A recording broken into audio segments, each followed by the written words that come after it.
it only makes sense to get the most out of the materials you're using to improve your home. Now, it's very frustrating when you get right to the end of a job and you run out and have to go back to the home center. Well, Joe has a method that can prevent that from happening when you're using caulk. Well, I don't know who invented these caulk tubes, but it seems like there's always just enough caulk to nearly finish the job. Right. That's exactly what I have here.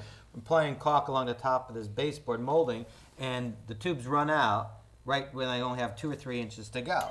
Now, one trick that I found that works almost every time, regardless whether it's caulk or panel adhesive or almost anything else that comes in a caulk tube, is you can usually get a little bit more out at the very bottom if you insert a round wooden dowel. It's about 2 inches long, slide it all the way in, and it goes right up against the cap that's on the inside. So it's basically just extending the plunger that you have on the Right. caulking tube. I Yeah. guess you could use almost anything in there then. Any piece of wood that would fit in there. I got you. In this way, when the plunger goes down, it'll hit that wooden dowel and force out that little bit. Let's see how much more I can get out of this.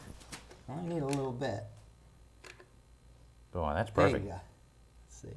May have to spread that out, but here we go. Just enough. Smooth it with your finger. Well, Danny, it looks like we got our money's worth out of this tube.